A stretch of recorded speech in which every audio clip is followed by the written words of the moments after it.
Hey guys, and welcome back to Battlefront updates and another Squadrons update. I think a lot of you probably didn't expect to see many more of these because they did say that they weren't gonna have any live service or content beyond the launch, and personally I haven't really played the game that much lately because I don't know, for me I got bored pretty quickly because, as you know, I don't really like flying that much. But there's actually two big updates coming to the game now in November and December, which I don't think a lot of us expected due to the fact that they have basically said no, there's not going to be any post-launch support.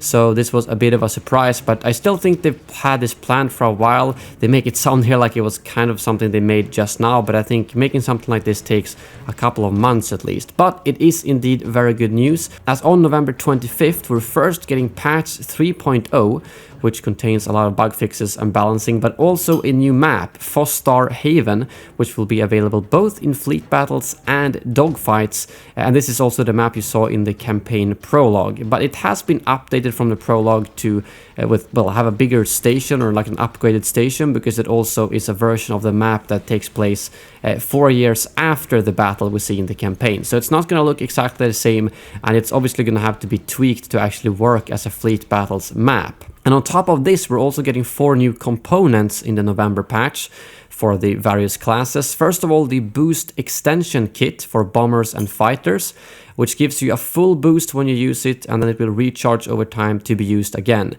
I'm not really sure how it compares to the full engine boost, but I'm guessing it's going to be a little bit more powerful, so maybe you can have full power on blasters and still use this boost.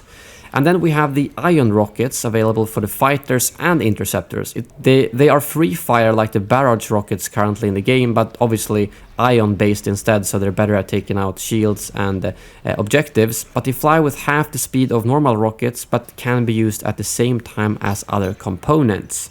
And then we have the prototype piercing torpedoes available for bombers and fighters. And these actually go through shields, so they're perfect to target subsystems and capital ships, but the fighters will have twice as many torpedoes as the bombers. So early in the game you can use this to basically take out the shield generators before the shield is actually out. And lastly we have the anti-material rocket turret for the support class, which is a turret that only attacks subsystems, capital ships and turrets, but do not target other starfighters. So it's basically a new way to support your teammates while you're actually engaging the capital ships. So all of that is coming in the November update, along with of course the full patch notes closer to the release. And then we have a December update, which we don't yet have a date for, which brings us patch 4.0 with more of course bug fixes and balancing, but also 2 highly requested ships, the BWing and the TIE Defender. The BWing is actually a bomber class ship. The BWing is, as you know, a lot more powerful than many other ships, but it's been balanced to fit in the game. They do say that it has some of its unique stuff, such as the gyro cockpit, but other than that it is a bomber class, so it's going to have the same components.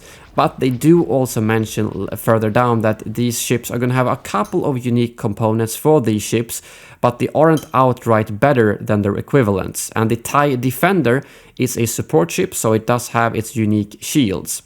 So it sounds like you will still have a reason to use the TIE Reaper or the BWing, and these new ships aren't just straight up better, but they're going to be basically a sidestep depending on what you personally prefer. They don't go into details of what exactly these unique components will be, so as of right now they do sound the same as the BWing and the TIE Reaper, except for visually of course. And lastly we have another feature that it's been highly requested and that I wish was actually at the launch, which is custom matches, finally arriving to the game, where you can have 1 to 5 players across both teams, and it's available for all maps and dogfights and fleet battles. And on top of that you can have modifiers in these games such as hull, shield and damage, capital ship health, and restricting certain starfighters. And all of these custom matches are going to be available in a server browser where you can see both public games and games set up by friends.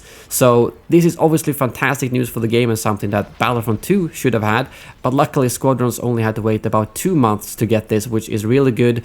It would have made all of these tournaments that have been so far a lot easier to actually pull off with the proper server browser and custom matches, and I'm sure there's going to be more of those once the custom matches are out. And they end the pilot briefing with some closing words from Ian, thanking for the support of the game and all of the pre-orders and such that made them able to actually start working on this content before the game launched. but they don't have any words as far as I can see on more future content. I think this was more than most of us expected to get after launch. But as of now, I think these are going to be the two main updates for the game, and I'm not sure if we're going to get anything other than balancing next year. But again, this is two very big updates for the game that's going to at least make me want to play the game a little bit more and try out the new ships at least, and maybe set up some custom matches with some weird modifiers or similarly, and maybe make a few custom games with you guys as well. But that brings this video to an end. Thank you very much for watching, and as always, may the force be with you.